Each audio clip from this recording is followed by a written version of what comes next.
Jungle.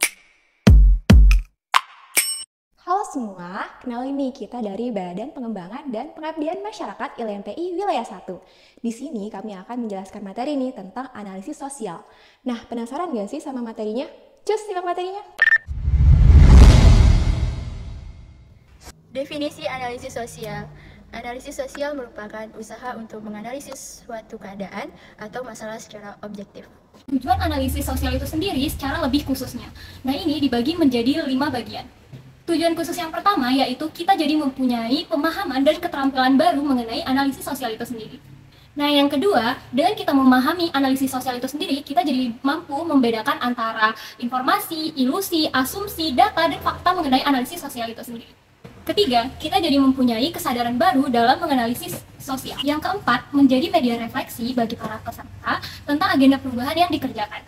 Nah, yang kelima atau yang terakhir, dengan melakukan analisis sosial, maka ini bisa menjadi media untuk dievaluasi dan revaluasi cara pandang serta posisi diri di dalam masyarakat. Ruang lingkup objek sosial dapat dianalisis antara lain, pertama, masalah-masalah sosial seperti kemiskinan, pelacuran, pengangguran, dan kriminalitas. Kedua, sistem sosial seperti tradisi, usaha kecil atau menengah, sistem pemerintahan, dan sistem pertanian. Ketiga, lembaga-lembaga sosial seperti sekolah, pelayanan rumah sakit, dan lembaga pedesaan, serta kebijakan publik seperti dampak kebijakan BBM dan dampak perlakuan sebuah undang-undang. Oke, selanjutnya itu ada unsur-unsur. Yang pertama, itu dimensi historis. Masalah terpenting dari manapun juga adalah masalah sejarah. Dari mana kita berangkat dan dari mana kita pergi. Yang kedua, itu struktural. Yang dimaksud struktural adalah struktur masyarakat di mana di sana ada pemerintahan, hukum, perdagangan, gereja, masjid, keluarga, dan lain sebagainya. Yang ketiga itu pembagian masyarakat. Dan yang terakhir, yang keempat, level atau tingkatan masalah yang ada, yaitu mengenai masalah lokal, regional, nasional, ataupun internasional. Oke, selanjutnya yaitu batas analisis sosial. Ada 3 batas analisis sosial. Yang pertama, analisis sosial dirancang tidak untuk menyelesaikan suatu persoalan sosial, tapi hanya untuk membuka mata bahwasannya di dalam sebuah kehidupan sosial yang timpang terdapat sebuah persoalan yang disebabkan oleh sebuah struktur sosial yang timpang. Yang kedua yaitu bahwasannya analisis sosial tidak hanya dilakukan oleh orang-orang elit atau orang-orang kompeten, namun juga dapat dilakukan oleh orang-orang seperti kita menganalisis masalah sosial yang ada di sekitar kita.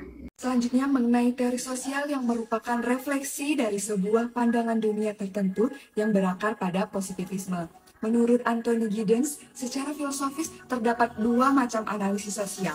Pertama, analisis institusional, yaitu ansos yang menekan pada keterampilan dan kesetaraan aktor yang memperlakukan institusi sebagai sumber daya dan aturan yang diproduksi terus-menerus. Alasan kedua, kenapa teori sosial itu penting?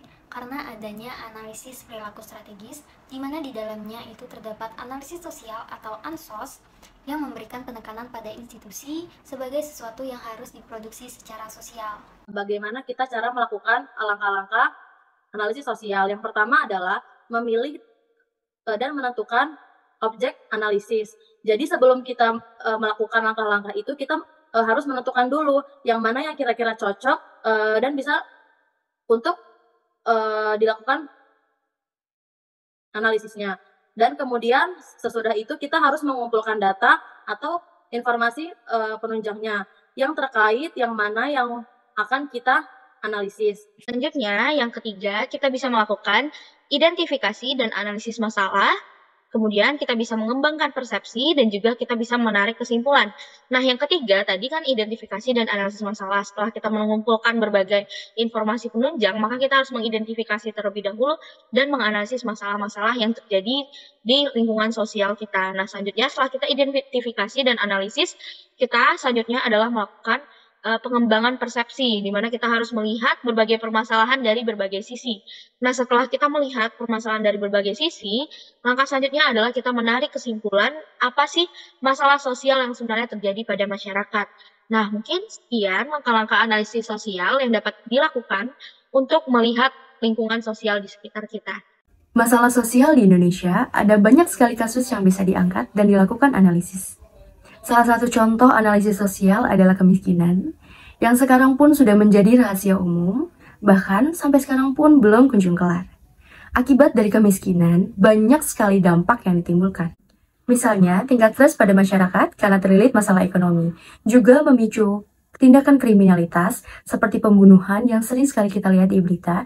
Ironisnya, pembunuhan ini dilakukan oleh orang tuanya sendiri, seperti orang tua membunuh anaknya karena dengan dalih tidak ingin melihat anaknya menderita masalah ekonomi.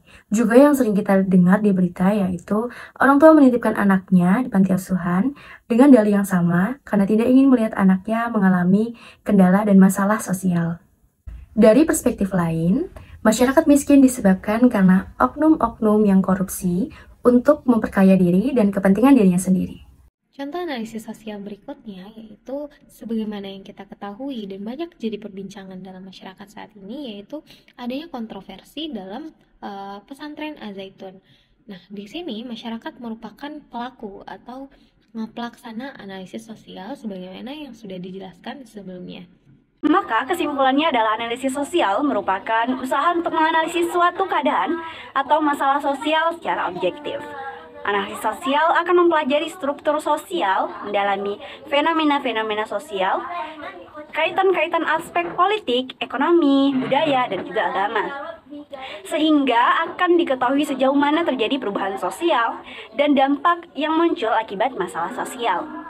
Selesai sudah materi dari kami. Ke warung beli makanan, warungnya milik Bu Salman. Bila ada kesalahan, mohon dimaafkan. Bila ada perasaan, mohon diungkapkan. Sekian dari saya akhiri dengan wassalamualaikum warahmatullahi wabarakatuh.